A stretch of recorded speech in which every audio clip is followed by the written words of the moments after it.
The wind swept across the barren field like a ghostly warning, carrying with it the metallic scent of gunpowder and the distant thunder of hooves as the war between the Frontier Regiment and the Western Union militia raged on without mercy.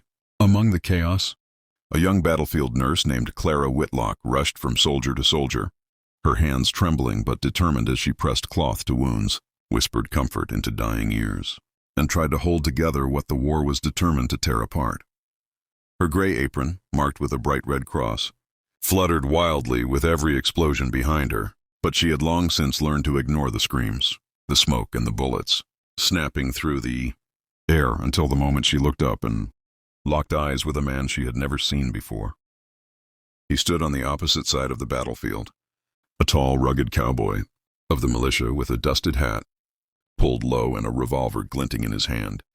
His name was Cole Maddox, known by his rivals as the Relentless Rider and by his own men as someone who would walk through fire for them. But for the first time he hesitated in the middle of war, not because of fear, but because Clara Whitlock looked nothing like the enemy he had been trained to fight. Instead, she looked like someone trying desperately to save lives, while everyone around her was trying to take them. Before he could make sense of it, the battle erupted around them again, and Clara darted toward a fallen soldier while gunshots cracked from both sides. Cole fired twice to cover his men, then ducked behind a wagon. But something felt off. Something about the battlefield had shifted.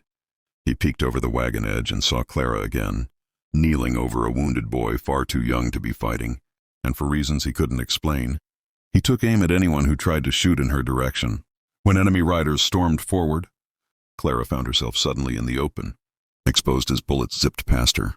She froze, clutching the boy's hand, her breath locked in her chest. Then, from out of nowhere, a shadow leapt in front of her. Cole Maddox, enemy, stranger outlaw, tackled her to the ground, just as a bullet sliced through the space where her heart had been. She gasped, stunned, but before she could speak, he pulled her to her feet and shouted, "Move, now!" She didn't know whether to run from him or with him. But the moment she saw another bullet headed straight for her, Cole grabbed her arm and dragged her toward the wagon. A deafening blast echoed, and Cole staggered, hit in the shoulder. The impact spun him slightly, but he didn't let go of her. Clara's heart sank as she saw the blood bloom across his shirt.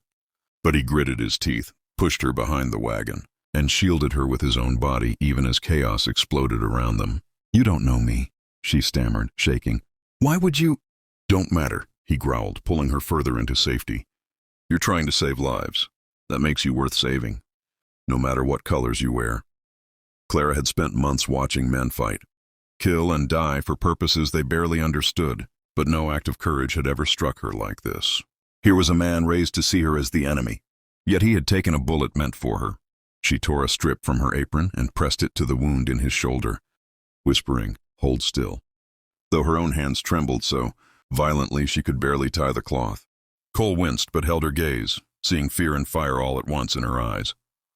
Around them, the sounds of war began to fade with the approaching sunset, the fighting slowing to scattered shots as both sides retreated to regroup. Clara knew she should leave him. Her duty demanded she return to her side of the field, but something inside her refused. When she tried to stand, Cole caught her wrist gently and said, "Stay low. You go out now. They won't miss next time." His voice was rough, steady and unexpectedly protective. Clara took a breath, overwhelmed by the truth. In the middle of war, surrounded by death and hatred, she felt safer next to this stranger than anyone she had known in months. As night fell, the battlefield went quiet except for the moans of the wounded. Clara remained beside Cole, torn between two worlds.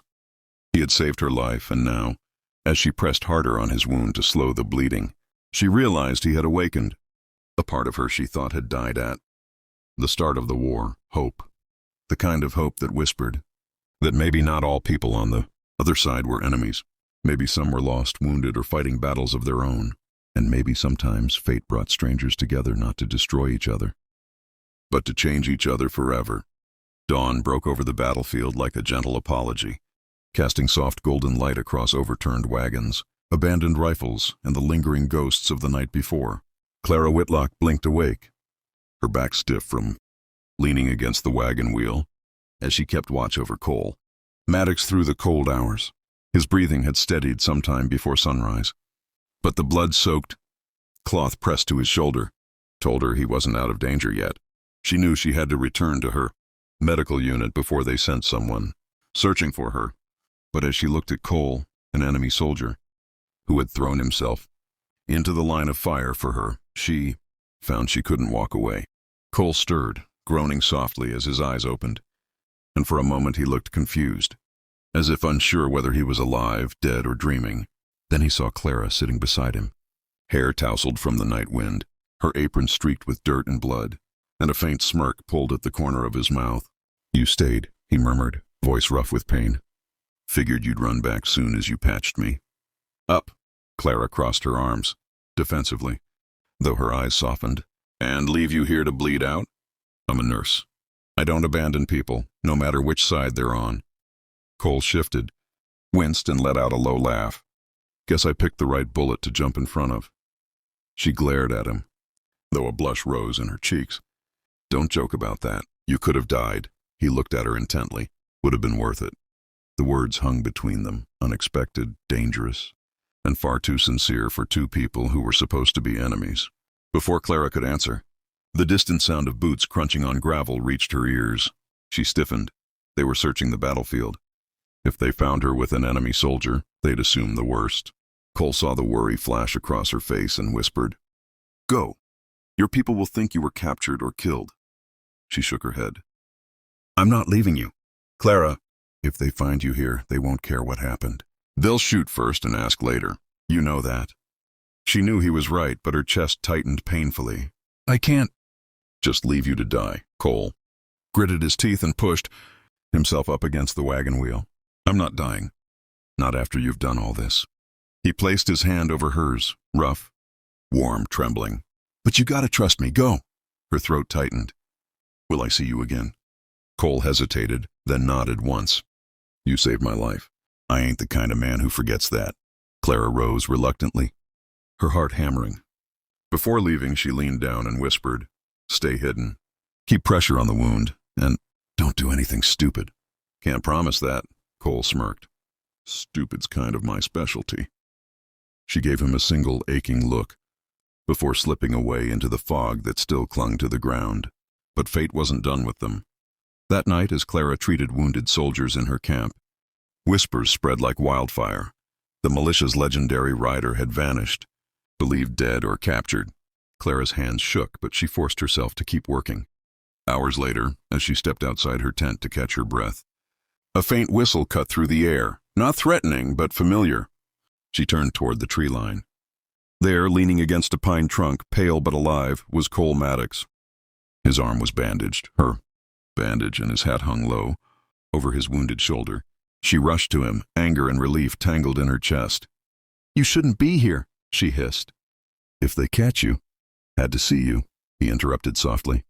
"Didn't think I'd get another chance." Clara swallowed hard. "Why me? Why risk this?" Cole's eyes softened, losing all the hard edges war had carved into him. "Because when everyone else on that field was trying to take something, you were trying to save something. You reminded me what the world used to look like before all this." She felt her heart break, open in the quietest, most dangerous way. "And what do we do now?" she whispered. "We're on opposite sides." Cole stepped closer, his breath warm in the cold night. "Sides don't matter half as much as what's right." He reached for her hand. "And saving you?" That felt right. Clara didn't know who moved first, maybe him, maybe her. But suddenly they were in each other's arms, the noise of the distant war fading until it was nothing but a faint echo. For the first time since the war began, Clara felt something she had forgotten existed: peace. But peace couldn't last in a world tearing itself apart. Cole knew he had to leave before dawn, and Clara knew she couldn't follow him.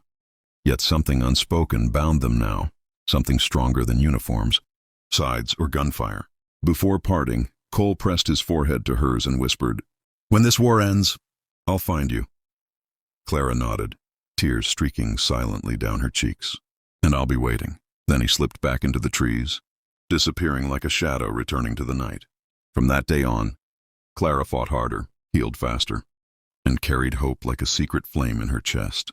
And Cole Maddox, a man who once fought without mercy, became a ghost on the battlefield, fighting not for victory but for the chance to survive long enough to return to the woman who had changed everything. Their story whispered through both armies like a legend. The nurse and the outlaw who chose humanity over hatred, compassion over bloodshed, and love over war. And though the world around them was burning, one truth remained untouched. Sometimes, the person meant for you is the one the war tried hardest to keep away.